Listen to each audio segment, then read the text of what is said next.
esposa dice que desapareció durante 2 horas con un hombre que intentó besarla durante un viaje de chicas por tacos. Desde la habitación de invitados de mi hermano, a las 3 de la madrugada y sin poder conciliar el sueño, escribo esto de forma anónima. Estoy bastante destrozado mentalmente y necesito sacar de mi pecho lo que siento. No esperen una historia con final feliz. Para ofrecer un poco de contexto, tengo 34 años, soy hombre y trabajo como gerente en una obra de construcción desde hace 8 años. No gano como Jeff Bezos, pero con el dinero que gano me alcanza para comprar cereal de marca y papel higiénico de buena calidad. Hace 8 años que estoy con mi esposa Amber, de 29 años, y llevamos casados 5 años. Tenemos 2 hijos maravillosos, una niña llamada Zoe y un niño llamado Liam. Respecto a mi pasado, crecí en Michigan. Mi padre era plomero y mi madre trabajaba como maestra de primaria. En la secundaria jugué fútbol, desempeñándome como linebacker. No era tan bueno para llegar al básquetbol universitario, pero me bastaba para defenderme. Tras 2 años en un colegio comunitario, abandoné los estudios para iniciar un aprendizaje en construcción. Trabajé sin descanso, ascendiendo de encargado de equipos básicos a capataz,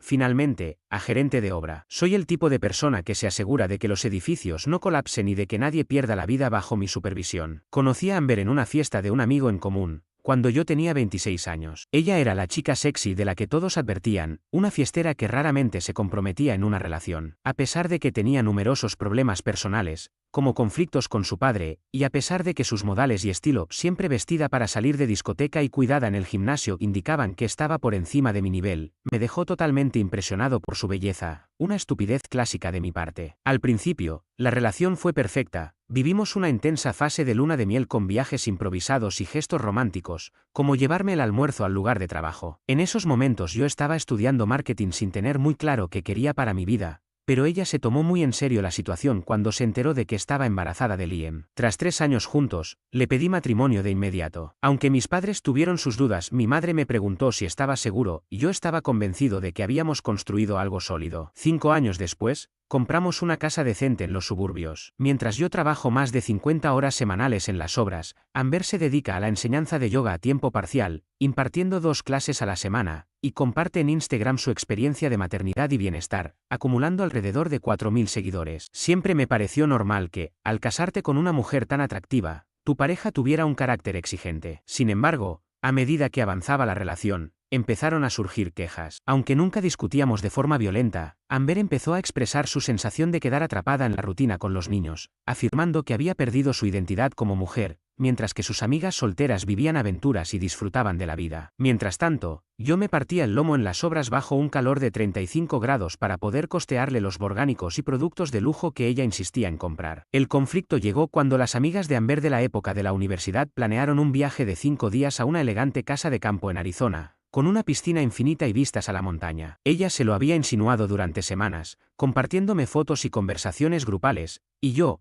atrapado en la rutina de cuidar a los niños, la animé diciéndole que se divirtiera. Incluso le entregué $600 para los gastos que supuestamente iban a servir para reparar mi camioneta mientras me quedaba en casa, trabajando a distancia y pidiendo a mi madre que me ayudara en los días en que debía estar en la obra, haciendo malabares con todas las responsabilidades. Durante los primeros días, ella mantuvo el contacto, llamaba por la noche, hacía videollamadas con los niños y enviaba fotos de ellos en la piscina posando con sus enormes accesorios florales. Pero el tercer día, sus llamadas se volvieron más breves y los mensajes más vagos, en los que se notaba que, a pesar de decir me estoy divirtiendo y los extraño, algo había cambiado. Al regresar, su comportamiento resultó muy extraño. Apenas hablaba por teléfono, se mostraba reservada con su pantalla, y se enojaba por detalles mínimos, como el hecho de haber guardado la ropa de los niños en cajones equivocados. Al principio pensé que quizás se sentía abrumada al volver a la cruda realidad y a las responsabilidades del día a día. Sin embargo, todo se volvió más claro y doloroso cuando, con una actitud dramática y aparentemente en tono rutinario, se dirigió a mí mientras envolvía a los niños para la siguiente jornada. Josh, necesito contarte algo que pasó en el viaje. Resulta que, en el tercer día, mientras estaban en un bar, conoció a unos chicos, y uno de ellos, un tipo llamado Ryan, se acercó a ella. Según me contó, mientras salíamos a tomar aire, Ryan intentó besarla. Yo, interrumpiendo su relato en medio de una frase, me quedé helado. Mi mente empezó a reconstruir escenas que jamás hubiera querido imaginar. Me aferré al control, apretando la mandíbula con tanta fuerza que parecía que se rompieran mis músculos, pero mantuve la voz baja por el bien de los niños. Le pregunté con firmeza, ¿y qué fue lo que hiciste? Ella replicó de forma que se notaba que había reaccionado de inmediato, con un tono seco y decidido. Al oír sus palabras, empujé a Ryan sin dudar, diciéndole que estaba casado y tenía hijos, y regresé al interior. Permanecí en silencio durante al menos 10 segundos, con mis oídos ardiendo y el corazón latiendo como si quisiera saltar de mi pecho y voltear la casa. Sentí una furia inmensa. ¿Cómo es posible que te hayas metido con un desconocido en un bar durante un viaje de amigas? A pesar de la rabia contenida, no quería asustar a los niños ni darles el gusto de verme perder el control. Le miré fijamente a los ojos y le dije, me alegra que te hayas acordado de que tienes una familia. Apenas salí de la habitación, conteniendo la necesidad de hacerle innumerables preguntas. ¿Por qué estabas afuera con él? ¿De qué hablaban que necesitaba salir a tomar aire? ¿Cuánto tiempo estuvieron juntos antes de que casi se diera el beso? Sin embargo, me rehusé a formularlas de inmediato, incrédulo ante la idea de que 8 años juntos, 2 hijos y una hipoteca se pudieran arruinar por un momento de estupidez, o quizás habría más. Han pasado 2 semanas y el ambiente en casa sigue siendo extraño. Amber se muestra nerviosa cada vez que suena el teléfono, se va a dormir temprano, pero puedo ver la luz del móvil bajo las sábanas hasta altas horas de la noche. Anoche, mientras mirábamos un partido de baloncesto, entró con un semblante de pesar extremo y se sentó al borde del sofá. Con voz pausada me dijo, Josh, hay algo más del viaje que necesito contarte antes de que lo sepas por otros. Me quedé con el control remoto en la mano, sin apartar la vista, sabiendo que lo que estaba a punto de revelar iba a tener un impacto tan fuerte como el marcador final de un juego reñido. No se sentó, sino que permaneció flotando en el ambiente, preparándose para soltar la bomba. En ese momento, Kale, una amiga de Amber,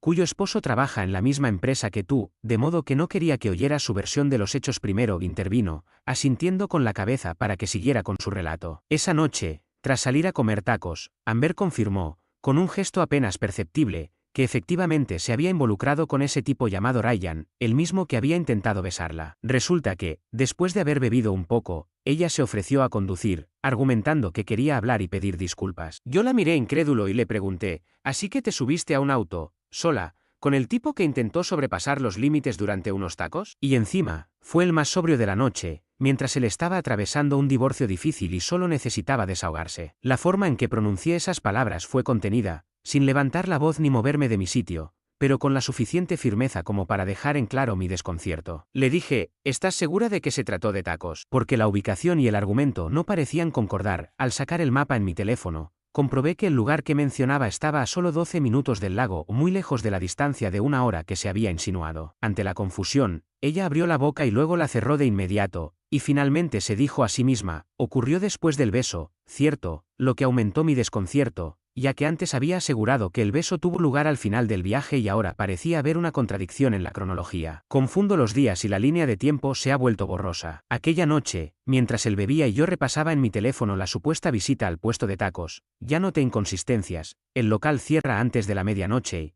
y, sin embargo, según me contaba, saliste tarde. Con un lento asentimiento, se hizo evidente que no hubo tacos, ni fotografías de ellos, ni la presencia de ningún rapero, simplemente, silencio. La situación se agravaba, tu teléfono parecía estar adherido a tu mano, siempre apoyado hacia abajo, inamovible, incluso en el baño mientras te duchabas. Recuerdo que el otro día te vi borrando mensajes y me explicaste rápidamente que se trataba de spam, aunque insistías en que lo hacías para liberar espacio. No pude evitar reír. Tu celular apenas se usa y tiene más capacidad que un almacén. Con cierto fastidio, suspiraste, como si estuvieras pensando demasiado en el asunto, mientras yo reiteraba que los días se habían mezclado en mi mente. Ryan se mostraba entusiasmado en un primer momento y me ofreció imágenes de su perro. Sin embargo, en un giro inesperado, se notó que también lloraba, dejándome completamente inquieto. Entonces, me cuestioné, ¿qué te hizo pensar que era buena idea ir sola con un tipo que ya había dejado entrever sus intenciones? ¿Por qué no te quedaste en casa con tus amigas o incluso con alguien más? En cuanto a mi pregunta, tu semblante se endureció. ¿Acaso ya no confías en mí? Después de todo lo que hemos vivido, replicaste, antes de que, enfurecida, decidieras llamar a tu madre, esa persona que te ha consentido desde el primer día. Desde ese momento, la encontré relegada a la habitación de invitados, como si yo fuera el responsable de hablar con ella. La situación se volvía cada vez más insólita. Te acusaban de ser el malo por hacer preguntas simples que se esperaban respuestas directas desde el principio. Yo solo pedía la verdad, sin dramatismos, y me parecía absurdo que, tras 8 años de matrimonio, con hipoteca, 2 hijos y una casa recién remodelada, se me tratara de idiota por cuestionar las mentiras evidentes sobre ese paseo de tacos, y todos sabemos lo que eso realmente significa. La confusión llegó a afectar mi desempeño en el trabajo. Al siguiente día, apenas podía concentrarme, sufría de resaca, dejaba caer herramientas y casi me caigo de un andamio por estar tan distraído. Fue entonces cuando, desesperado, decidí enviarle un mensaje a Mark, el esposo de Kale, para que nos reuniéramos a tomar una cerveza después del trabajo y aclarar algunos asuntos. Nos encontramos en un oscuro bar deportivo cerca de la fábrica. La conversación, al inicio, giró en torno a temas triviales: ¿cómo va el trabajo? ¿Y cómo están los chicos? Pero en menos de 5 minutos, me lancé a preguntar: ¿qué te contó Cale acerca del viaje de Amber? Mark suspiró y, tras un gran trago de cerveza, dijo: mira, compañero, lamento meterme en este lío, pero según me cuenta, después de que Ryan intentó besar a Amber en el tercer día, ella lo rechazó inicialmente. Sin embargo, Cale relató que una hora más tarde, Amber se encontraba sentada junto a Ryan, riendo de sus bromas, dejando que él le rozara el brazo e incluso permitiéndole que le pasara la chaqueta cuando empezó a hacer frío, a pesar de que la temperatura rondaba los 85 grados. Para el cuarto día, todos en el grupo comentaban lo evidente que era el coqueteo. En un momento estuvieron en la bañera de hidromasaje, y Amber prácticamente se acomodó en el regazo de Ryan. La situación escaló cuando, tras ofrecerse para comprar tacos, acción que nadie detuvo, pues, según Mark, se notaba a todos lo que estaba pasando, volvieron 2 horas después sin tacones, con el cabello de Amber despeinado y el labial corrido. Cuando Cale preguntó por la comida, Amber solo se rió y dijo: nos distrajimos. Aquella noche, el sabor amargo y la sonrisa forzada de Ryan me hicieron sentir como si me hubieran dado un puñetazo, y además, como si quisiera prenderme fuego. Mark añadió con resignación: hay más, con una expresión que delataba el deseo de estar en cualquier otro lugar. Según él, al día siguiente Cale oyó a Amber dando instrucciones telefónicas a Ryan para llegar a una casa de campo junto al lago. Una hora después, Amber apareció y se fueron de excursión, quedándose solos durante 3 horas en el último día, mientras él se pasaba el tiempo enviando mensajes y riendo a carcajadas por teléfono. Mark, manteniéndose imparcial, añadió: por cierto, Cale contó que intentó advertir a Amber para que no se fuera, pero ella le dijo que se ocupara de sus asuntos. Le agradecí a Mark su honestidad y me retiré. Estuve sentado en mi furgoneta en el estacionamiento durante unos 30 minutos, sin hacer nada, recordando 8 años infernales, 2 hijos, una casa que renovamos el verano pasado y la manera en que todo parecía desmoronarse por culpa de unas vacaciones en Taos. Con Metallica a todo volumen, conduje sin rumbo fijo, repasando cada detalle de nuestra relación, preguntándome si había pasado por alto otros paseos de tacos de los que desconocía. ¿Acaso había ganado lo suficiente? ¿No había prestado la debida atención? Mi mente corría a 1000 por hora y casi llego a la casa de mi amigo Eric, quien, tras 2 divorcios, siempre afirmaba que su primera esposa le fue infiel, pero al final, ni siquiera él podía tolerarlo. Decidí seguir conduciendo hasta detenerme para echar gasolina, y pese a haber dejado de fumar cuando nació Liam, compré un paquete de cigarrillos y fumé 3. Llegué a casa alrededor de las 9 de la noche y encontré a Amber en el sofá, absorta en TikTok, mientras los niños jugaban sin supervisión en otra habitación. Zoe había derramado jugo sobre sus ropas y Liam estaba con un juego en el iPad a volumen máximo. La escena, tan típica, me resultó insoportable. Ordené que subieran a la habitación de Amber y me senté frente a ella para hablar seriamente sobre lo ocurrido en Arizona. Con un rollo de ojos, me replicó: Dios, ¿sigues con este tema? Eso fue nada, estás siendo demasiado dramático. Le recordé que ya había hablado con Mark, haciendo que su expresión cambiara de molestia a una mezcla de incredulidad y desesperación en menos de medio segundo. Intentó primero desacreditar a su propio amigo, argumentando que Cale siempre había sentido celos de mí porque Ryan me hablaba más, y que, además, su matrimonio era un desastre. Recurrió a defender a Mark, justificándose de forma extraña. Mientras comíamos tacos de otro lugar, comprobé en mi teléfono que los camiones de tacos cerraban a las 11, y tú habías dicho que fuiste a medianoche. Le mostré un cargo de $78 en tu tarjeta, de un bar de hotel cerca del lago a la 1 de la madrugada, como prueba de esos tacos caros. Fue en ese momento que todo explotó. Nos besamos de nuevo, aunque solo fue un beso, de los que inmediatamente uno termina lamentando. Yo lo miré con una mezcla de incredulidad y enfado. Insistí en conocer la verdad completa sobre esas 2 horas, pero pronto comenzaron las lágrimas fingidas de Amber. Luego nos trasladamos al lago, y aunque la situación avanzó, no llegó a concretarse en nada más que en hechos meramente físicos, lo cual no justificaba la falta de sinceridad. Eso técnicamente no es flirteo, pero sigue siendo engaño, le dije. Al preguntar por la supuesta excursión del día siguiente, noté que se sorprendía al saber que yo conocía los detalles. Con tono acusador, afirmó que Mark era un mentiroso. Solo habíamos pasado 3 horas caminando alrededor del lago, y para colmo, me insinuó que nuevamente le habías ofrecido un tour por el interior de su auto, lo que me hizo reaccionar con toda la furia acumulada. En medio del caos, me dijo que yo estaba distante últimamente, siempre ocupado entre el trabajo, los chicos o perdiéndome en videojuegos sin sentido. Me sentía solo, especialmente cuando Ryan, de alguna manera, había sabido escucharme. Después me felicitó haciéndome sentir deseado, para, a continuación, usar a nuestros hijos como escudo emocional. Fue en ese instante cuando entendí que todo había terminado. No, Me quedo en casa de Dave esta noche, proclamé con voz firme, refiriéndome a mí mismo. El ambiente se volvió caótico cuando Amber gritó que no la llamara, como si mi partida significara algo irreparable, y de repente, en pánico,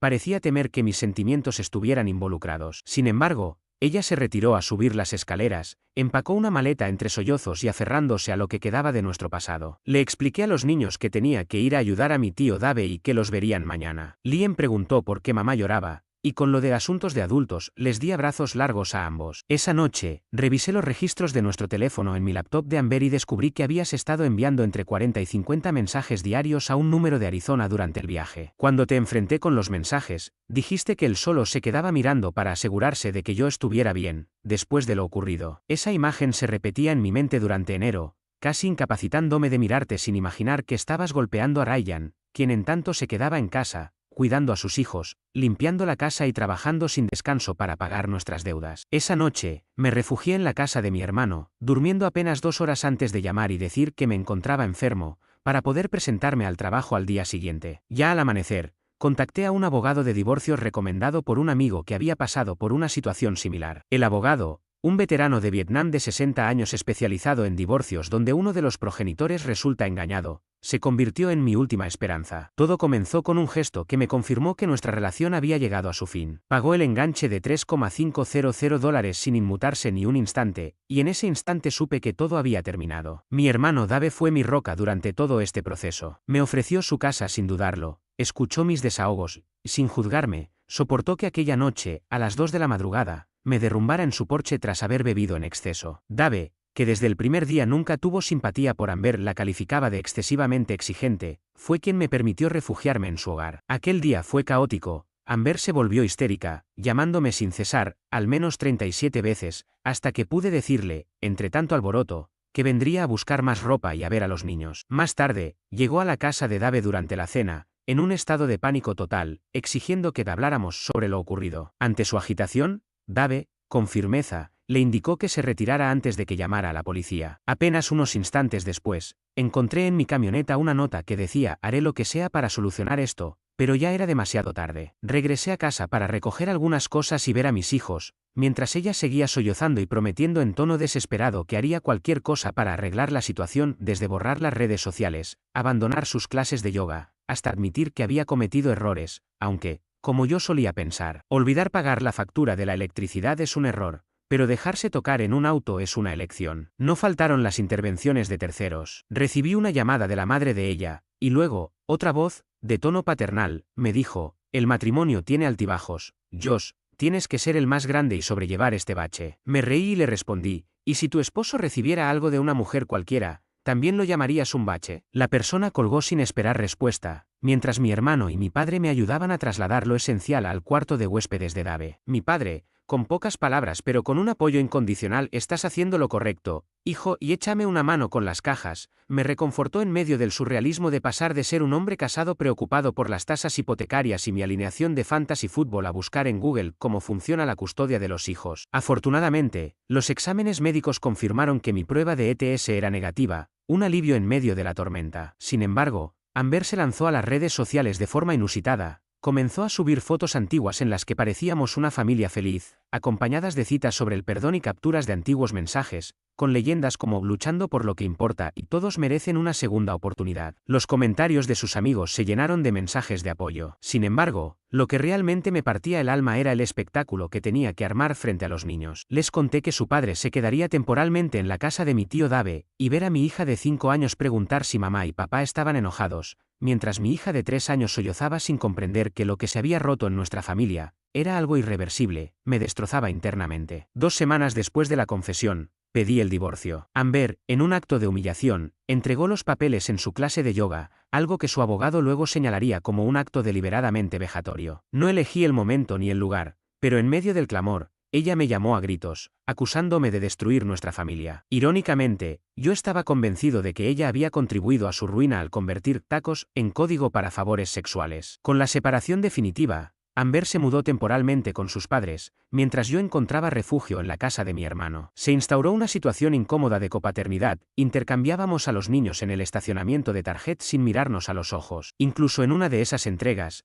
el padre de Amber apareció para darme una lección sobre el compromiso, a lo que respondí de manera seca, sin querer prolongar la confrontación. 3 semanas después, volví a nuestra casa para comprar más ropa y descubrí, en mi Xbox, su anillo de boda acompañado de una nota que rezaba, creo que estos dos. Con la arrogancia de quien busca herir, ella insinuaba que aquello no te importaba. Tomé una foto y se la envié a mi abogado. Desde ese momento, Amber no hizo más que intensificar sus maniobras para tratar de recuperarme o destruirme. Se presentó en mi lugar de trabajo con los niños, hasta que mi jefe la despidió, me envió fotos de lencería a las 2 de la madrugada con mensajes del tipo «¿Recuerdas lo que te estás perdiendo?», y sus amistades me informaron que ella se encontraba en una etapa muy oscura. Incluso su madre llegó a acorralar a mi madre en el supermercado, suplicándole que me hiciera volver en razón, a lo que mi madre le contestó de forma tajante. En medio de este torbellino emocional, en el que experimenté ira, depresión, autocrítica, momentos en los que casi caigo en la tentación de llamarla, para luego volver a la furia, mi equipo de construcción notó el cambio en mí, y de forma extrañamente positiva, comenzaron a invitarme a salir, lo que sirvió como desahogo. El proceso del divorcio fue brutal. Amber contrató a una abogada despiadada, experta en derechos de divorcio para mujeres, y trató de pintarme como un hombre controlador y abusivo. Su evidencia incluía el hecho de que yo seguía la ubicación de su teléfono. Para seguridad,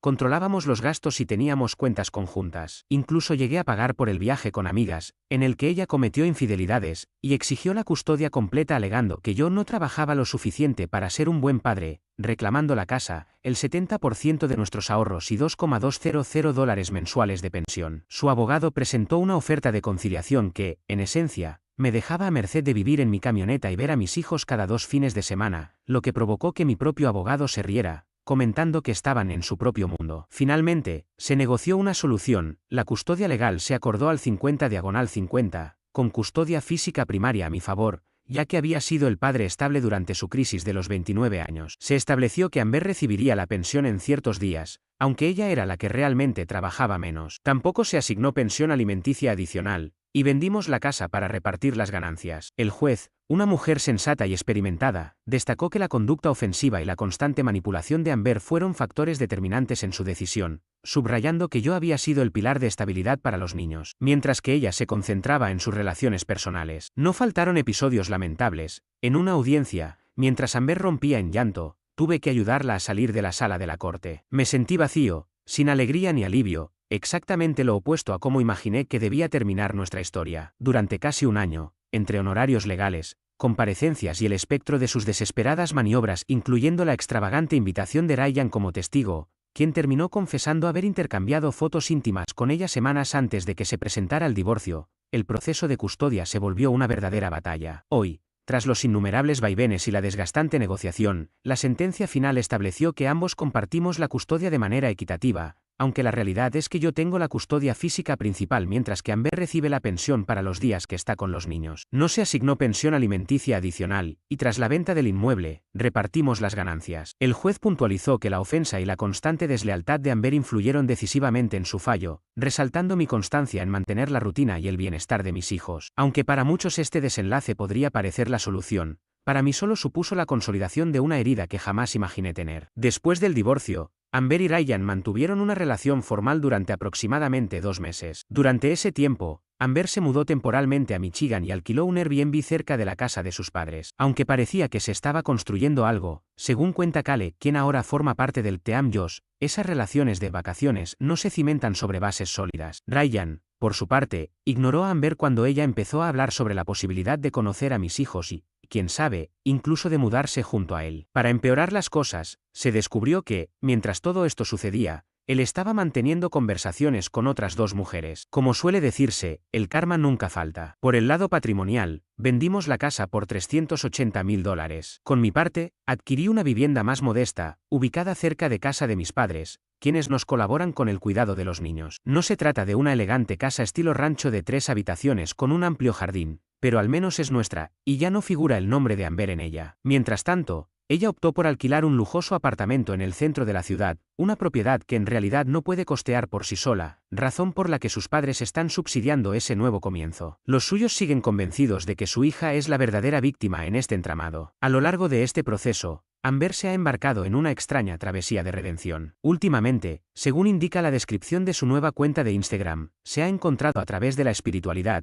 se hizo un pequeño tatuaje de una flor de loto y empezó a publicar mensajes sobre sanación y perdón. No hace mucho, me envió una larga y confusa carta, escrita en un elegante papel membretado, en la que confesaba: destruí lo mejor de mi vida porque fui demasiado egoísta para apreciar lo que tenía. Lo utilicé para encender una hoguera con mis amigos. La situación empeoró cuando la hermana de Amber me escribió a través de Facebook diciendo que Amber llora hasta quedarse dormida y está tomando antidepresivos. Por momentos, me debato entre analizar la situación a fondo y pensar que a ella no le importa en absoluto. Al final, tomó sus propias decisiones. No puedo evitar pensar en cómo, justo cuando yo tenía entradas para un concierto después de que el divorcio se formalizara, él parecía no haber pensado en la familia, murmurando el nombre de Ryan mientras dejaba a sus hijos en una excursión de senderismo en su auto. Al menos, tengo que reconocer que los niños han reaccionado mejor de lo que esperaba. Actualmente participan en un programa de terapia de juego, algo que, sorprendentemente, mi seguro médico cubre. Sin embargo, ellos siguen preguntándose en ocasiones cuándo volverán a estar juntos mamá y papá. Es curioso cómo, a veces, dos adultos funcionan mejor como amigos que como excónyuges, a pesar de que ambos los amamos profundamente. La semana pasada, mi hijo me preguntó si el amigo de mamá, Ryan, estaría presente en su casa,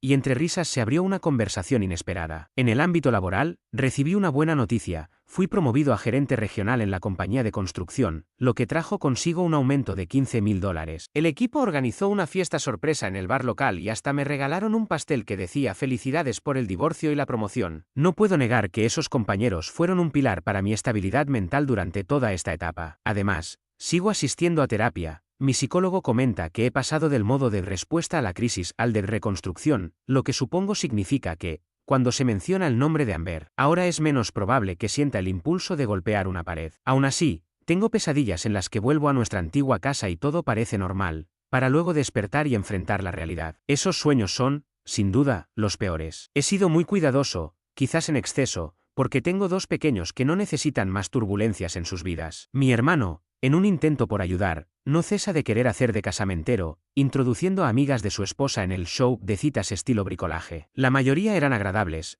pero me sentía más bien como si estuviera siendo entrevistado que compartiendo auténticos momentos. En medio de todo esto, conocí a Melissa. Ella es maestra de jardín de infancia, posee una risa que hace que la gente voltee a mirarla y emana una confianza silenciosa que no exige protagonismo, sino que simplemente cautiva. La conocí en uno de los eventos del comedor infantil de Zoe, donde charlábamos entre sorbos de jugo y mientras hacíamos pintura con los dedos. No pensé mucho en ese encuentro en ese momento, sin embargo, nos volvimos a ver en un café. Unos días después, mientras iba de compras, algo en su esencia me hizo detenerme. Su energía resultaba diferente, difícil de describir, no había arrogancia ni exageración, solo una especie de carisma sutil que lograba que el ruido constante en mi cabeza se disipase momentáneamente. Fue entonces cuando comprendí que, a su lado, me sentía tranquilo de una manera que no experimentaba hacía años, liberado de la presión de hablar sobre el divorcio o de sentir simpatía forzada. Simplemente compartíamos un entendimiento silencioso y la compañía reconfortante que me permitía exhalar sin darme cuenta de que había estado conteniendo la respiración. Curiosamente, a medida que el peso de la situación se hacía más notorio, descubrí un impulso inesperado de simplemente expresarlo, de descargar mis emociones. Sentarme junto a Melissa, sin la sombra del hombre al que ella engañó ni la obligación de ser un padre que finge calma, me recordó que yo soy simplemente yo. No es algo que se logre de inmediato, ambos sabemos que aún llevo maletas emocionales sin desempacar,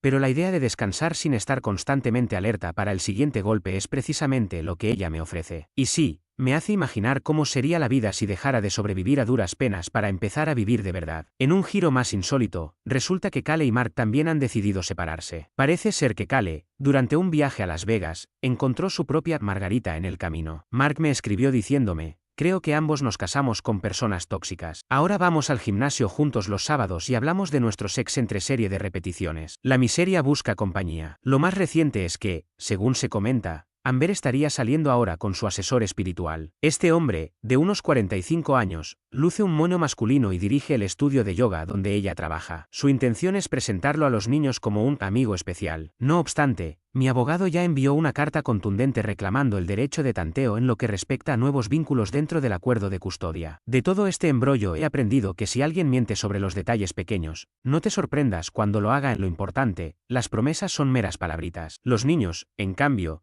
se recuperan más rápido de lo que uno espera. Mi hijo aún se aferra a ese viejo dinosaurio de peluche de su infancia, pero, siendo sincero, él está enfrentando el divorcio de una manera mucho más equilibrada de lo que yo lo hago en muchas ocasiones. Los amigos de verdad permanecen cuando la situación se complica. Mi equipo en la construcción ha demostrado una lealtad inquebrantable. Mi capataz nunca se alteró cuando necesité un descanso, y los chicos siempre aparecían sin cuestionar, ofreciendo su apoyo con total sinceridad. Esa es la verdadera lealtad. Para cualquier padre preocupado por los litigios, te aseguro que es posible obtener la custodia si demuestras ser el pilar de estabilidad que la situación requiere. Eso sí, es fundamental documentar cada detalle como si se tratase de un trabajo de tiempo completo. En lo que respecta a futuras relaciones, si alguna vez decido volver a casarme, ya tengo en mente que un acuerdo prenupcial deberá incluir una cláusula que prohíba expresamente salir de taco en taco con desconocidos. Es un factor decisivo, sin lugar a discusión. No pretendo decir que el camino ha sido ascendente y sin tropiezos. Hay días en los que me siento bien y otros en los que, al ver el auto de alguna persona, me asaltan pensamientos poco saludables. Pero supongo que eso forma parte del proceso de sanación. Agradezco a todos los hermanos de Reddit que han estado ahí. Sus comentarios y su apoyo me ayudaron a atravesar el año más oscuro de mi vida. Un periodo en el que lloré la muerte de mi matrimonio, pero también vi nacer mi autoestima. Y si alguna vez tu esposa te dice que va a salir de compras de tacos con un desconocido a medianoche, quizás ya sepas a quién llamar, a los abogados de divorcio. Créeme, las cosas han tomado giros inesperados. Mi esposa se fue de viaje con sus amigas, terminó saliendo a comprar tacos con un hombre, y poco a poco me llegó la acusación de que la engañé, acusación que eventualmente confiesa haber dormido con él en varias ocasiones. Trató de quitarme la custodia de mis hijos, perdió dinero en el proceso judicial, hoy, sale con su gurú espiritual mientras yo me esfuerzo por reconstruir mi vida, día tras día. No te mereces estas vacaciones, dijo mi papá mientras bebía su cóctel. Entonces deja de usar mi tarjeta de crédito, respondí mientras me levantaba de la mesa. Me fui, y esa fue la última vez que lo llamé, vacaciones familiares. Mi nombre es Nate, tengo 31 años y, hasta hace poco, creía que aún podía reparar la relación deteriorada con mi familia. Pensaba que el paso del tiempo suavizaría el dolor y que el perdón llegaría de manera sutil, como arena depositada sobre fragmentos de cristal roto. Sin embargo, toda esa ilusión se vino abajo durante un brunch en Marbella, España. Habíamos llegado al resort hacía apenas 3 días, un viaje que se suponía era una celebración, y a la vez, una inusual reunión familiar. Mi madre había organizado el viaje con meses de antelación y lo había presentado como una oferta de reconciliación tras un año marcado por tensiones, problemas económicos y demasiados silencios fríos en nuestros grupos de conversación. Recuerdo el mensaje telefónico en el que se decía: trabajas tan duro, Nate. Es momento de que dejes que nosotros te cuidemos por una vez. Sin discusiones. Con eso, me preparé de la forma más ligera posible. Incluso logré sonreír al ver las absurdas camisetas grupales que mi hermano había diseñado, con el lema Miche y Family Takeover 2025 escrito en cursiva en el pecho. Mi hermana Ava asistió acompañada de su prometido, quien parecía considerarse superior a todos, mientras que mi hermano Jaque apareció tarde y se retiró temprano alegando emergencias relacionadas con criptomonedas. Mi madre, como siempre, se encargó de mediar, mientras que mi padre se limitó a beber. Era una fresca mañana de domingo y el sol derramaba su luz sobre la terraza como si se tratara de un jarabe dorado. Nos encontrábamos en el restaurante al aire libre del hotel, disfrutando de un costoso espresso y riéndonos recordando anécdotas de nuestra infancia que, en verdad,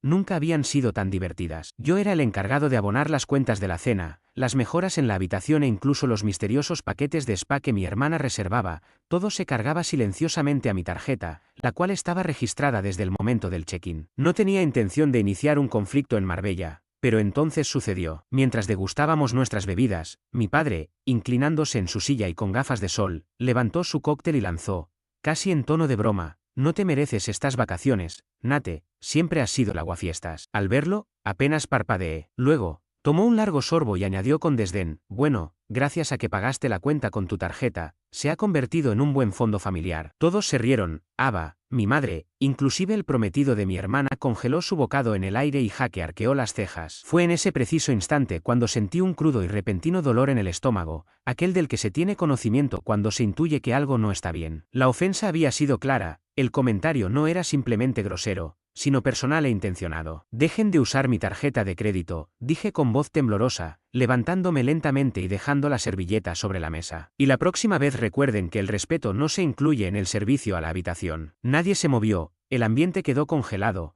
el prometido quedó inmóvil. Jaque levantó las cejas y mi madre, aún aferrada a su copa, no hizo más que observar. Yo, con el corazón acelerado, decidí abandonar la sala. Caminé por el área de la piscina, pasé cerca del bar y llegué directamente al ascensor, Con las manos temblorosas, ese fue el instante en el que dejé de llamar vacaciones en familia a aquel viaje. Más tarde, revisando la aplicación de mi banca, vi una cifra que me heló la sangre. Habían cargado en mi tarjeta la suma de $2,841.37 en el lujoso resort. Se me facturaron $1,200 por un masaje en pareja de tejido profundo, aunque, irónicamente, sigo siendo soltero. Además, se registraban $375.50 diarios por concepto de minibar y servicio a la habitación, pese a que ni siquiera había estado presente. No se trató de un simple malentendido o de un despiste, había sido todo parte de un plan coordinado. Sabían que mi tarjeta estaba registrada, y sabían, también, que yo acostumbraba a permanecer en silencio. Esa inacción se transformó en un cheque en blanco. Mientras repasaba cada detalle en mi mente, recordé momentos del pasado que me habían conducido a este punto, las ocasiones en que mi padre olvidaba su billetera, aquella casa de vacaciones en la que firmé y nunca recibí una llave, los regalos de cumpleaños que se convertían en gastos familiares y la vez en que mi madre, sin poder siquiera notar lo que hacía, dejó todo a un lado para repartir culpas. Recordé la noche previa a la feria de ciencias de la escuela,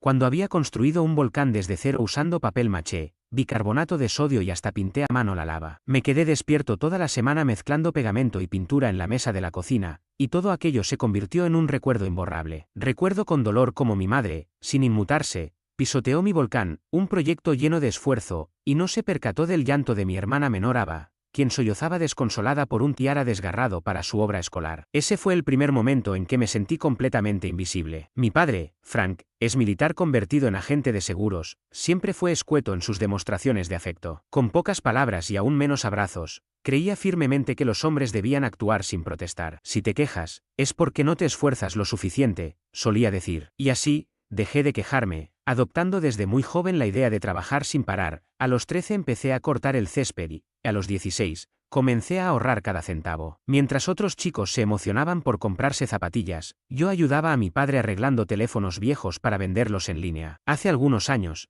decidí que ya era hora de forjar mi propio futuro, a pesar de haber crecido en un ambiente donde la independencia era castigada. Mientras abría una cuenta de ahorros en la cooperativa de crédito local, la idea de conseguir mi propio espacio se hacía más fuerte. Sin embargo, en casa la regla inquebrantable era familia primero y el primer gasto siempre era a cargo de Nate. Cuando Ava cumplió 17, mis padres se apresuraron a demostrar su cariño de forma peculiar. Me encomendaron la tarea de comprarle un auto, adquirí un Mazda plateado, recién encerado y hasta adornado con un lazo. Aunque su género quedaba en duda momentáneamente, la aclaración llegó rápidamente con el comentario de su madre, quien aseguraba que no era seguro que ella tomara el bus. Al cumplir 18 años, la celebración de mi mayoría se redujo a un simple reconocimiento, recibí una palmada en la espalda y un viejo bolso para la universidad. Al abrirlo, encontré, casi con ironía, una tarjeta de regalo de $50 de tarjeta y una nota de mi padre. Ese gesto, a la vez orgulloso pero medido, dejaba claro el mensaje: estar orgulloso está bien, pero sin excederse. La indiferencia se hizo notar en otros momentos clave. Mis padres nunca se dignaron a visitar mi universidad ni a interesarse en mis estudios. En contraste,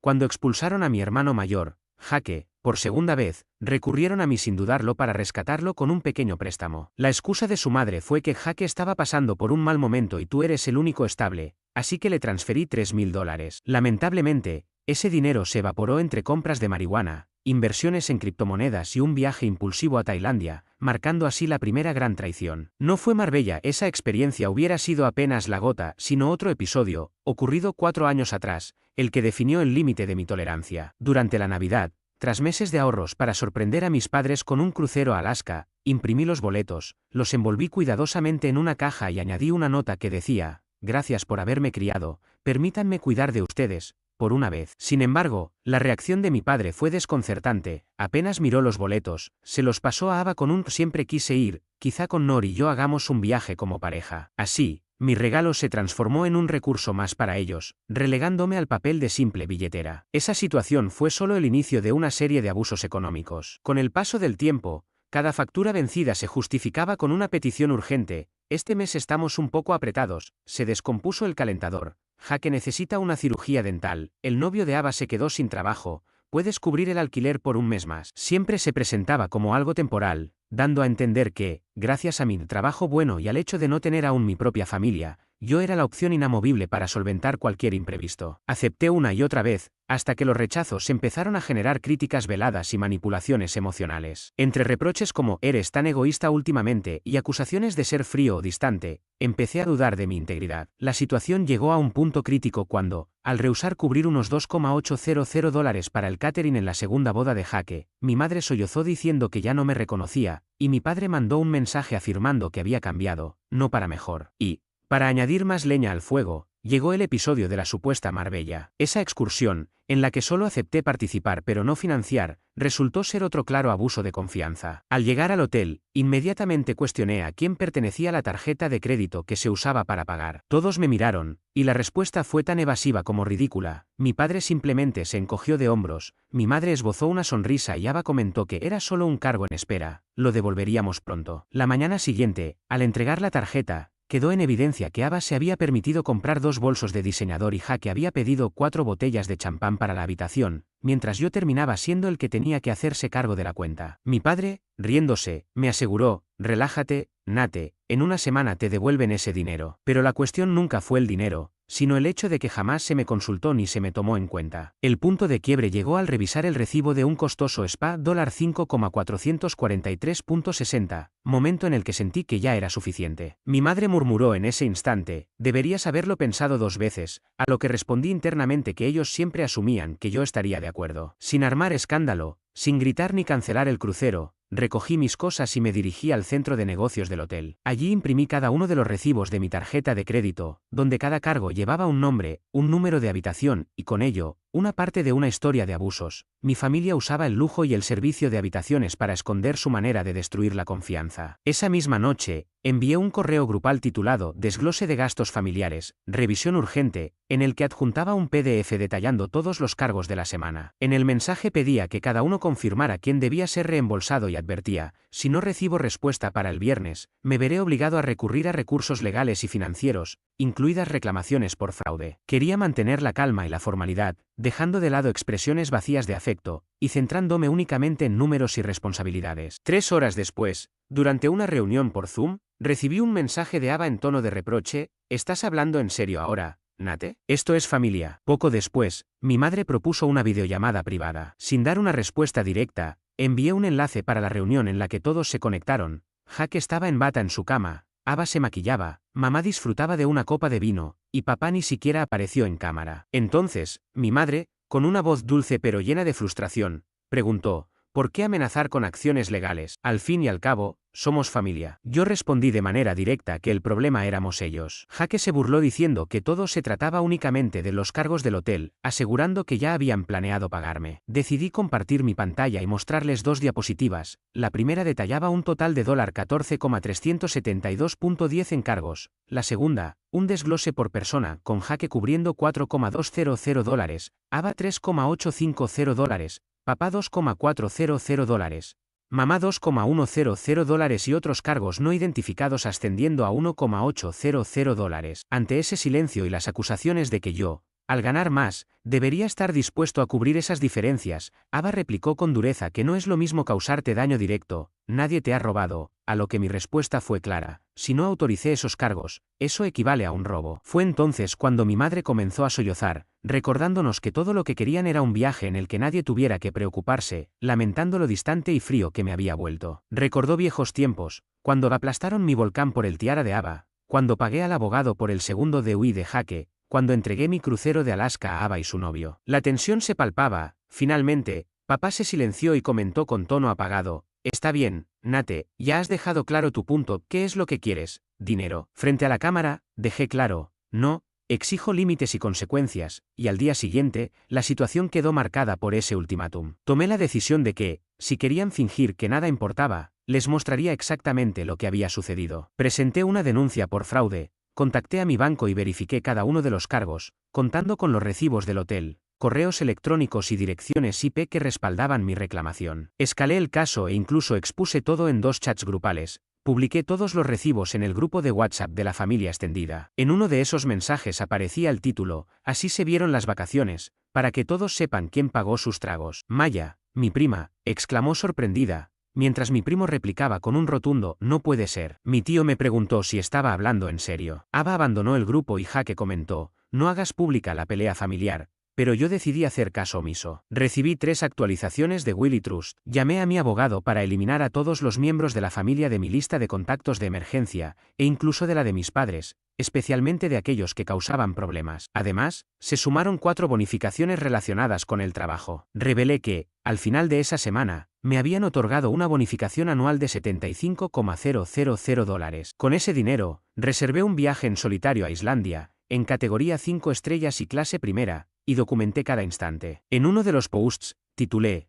pagado por mí, disfrutándolo en solitario, sin aprovechados esta vez. Poco después, mi padre volvió a intentarlo. Una semana después, él llamó, yo no contesté y dejó un mensaje de voz en el que decía, Nate, has dejado bien claro tu punto, pero no estás siendo justo. Somos familia y nos debes una oportunidad para solucionar esto. Respondí con un mensaje de una sola línea, no te debo nada. Simplemente has agotado mi paciencia. Mi forma de actuar fue una especie de venganza legal. Mis padres asumieron que seguiríamos el mismo guión de siempre, explosión, silencio, una disculpa a medias y, por último, otro cargo en mi tarjeta. Pero esta vez, no iba a ser así. Consulté con un abogado, ya que esto no era simplemente un drama familiar. Él revisó los recibos y concluyó que se trataba de una conducta financiera indebida. Ellos no tenían derecho legal a gastar esa cantidad sin mi consentimiento. Así, presenté una denuncia civil oficial exigiendo un reembolso, detallando cargos no autorizados, daño emocional y abuso financiero acumulado con el tiempo. Envié copias de la demanda por correo electrónico a cada miembro de la familia. Permanecieron en silencio durante 3 días y, al cuarto, mi padre me llamó furioso, y la llamada fue grabada. ¿Cómo pudiste hacer esto? Un hijo no demanda a su padre. Un padre no roba a su hijo. Le respondí con calma, fue solo un viaje de vacaciones, $11,400 no es nada menor. Estás destrozando a esta familia por dinero. Yo simplemente me niego a seguir financiando tu disfunción. Después de esa llamada, bloqueé su número. La situación se agravó en la fiesta de cumpleaños. Mi madre organizó una celebración por su 60º aniversario, invitando a amigos, familiares e incluso a compañeros de trabajo. Con una ingenuidad admirable, me incluyó como si nada hubiera pasado. No me negué a asistir, me presenté,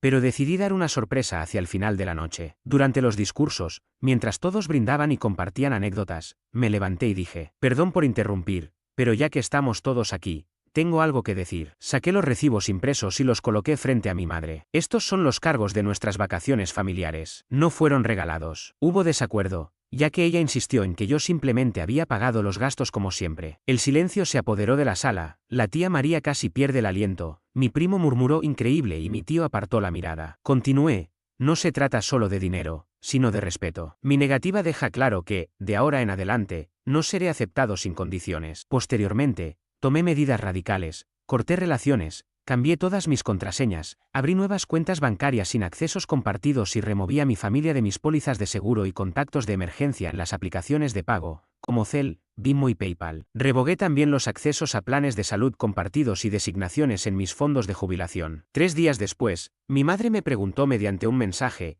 ¿qué es esa nueva tarjeta? No pudimos comprarle a Ava los materiales del curso. Respondí, parece que esa responsabilidad ya no es mía. Además, recibí un último mensaje de Ava, no sabía que las cosas se pondrían tan feas. No es mi culpa, pero estoy en un aprieto, ¿podrías prestarme $300 hasta el viernes? Te los devolveré. No respondí, sino que le envié una captura de pantalla de los gastos del hotel, mostrando un total de $3,850, factura de Ava, spa, compras y cenas. Le escribí, ya no hago reembolsos. Hazlo público. Entonces, publiqué un artículo en Medium titulado Cuando tu familia te ve como una billetera, en el que detallé cada aspecto, incidentes de la infancia, abuso con la tarjeta de crédito, cómo se utilizó la culpa como arma y la falta de límites. El artículo se volvió viral, alcanzando 250,000 vistas en menos de una semana. Un terapeuta lo compartió y un creador de contenido en TikTok lo citó, además de recibir numerosos correos electrónicos con mensajes como, llovió, es como si hubieras escrito mi historia, gracias, me diste el valor para decir no y este es el punto de quiebre. En resumen, no solo recuperé mi control,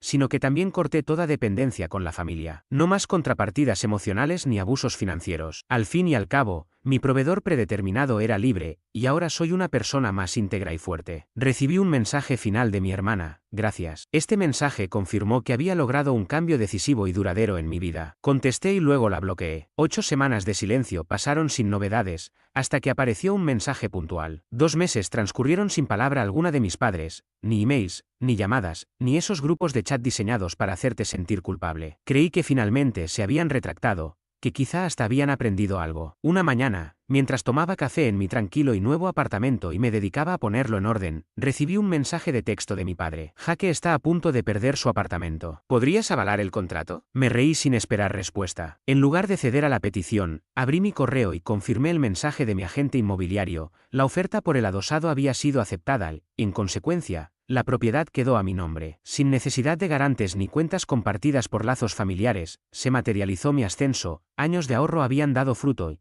sin que nadie drenara mis ingresos a través de la culpa o la manipulación, estaba finalmente construyendo algo real. Pagué mi auto y compré un adosado de estilo moderno y minimalista, utilizando efectivo para el enganche. Además, armé un portafolio de inversiones que funcionaba a mi favor y comencé a tomarme fines de semana libres, algo que no hacía en más de 6 años. Dormía mejor, comía de manera más saludable y, una mañana, al mirarme en el espejo, descubrí a un hombre que hacía años no reconocía, alguien sin cansancio, sin ira, simplemente libre. Sin embargo, los eventos seguían llegando. Ava perdió su trabajo, al parecer, la boutique en la que laboraba cerró, y su madre me envió un correo electrónico informándome. Ava está pasando dificultades. ¿Podrías ayudarla hasta que se recupere? Mi respuesta fue contundente: la criaste tú, ayúdala. Con esa decisión, archivé ese hilo y seguí adelante. Poco después, el auto de Jake fue embargado. Incluso un viejo amigo de la secundaria, que ahora trabaja en el DMV, me preguntó por mensaje: ¿de verdad Jake volvió a usar Uber desde la casa de tus padres? Le respondí afirmativamente. En la base,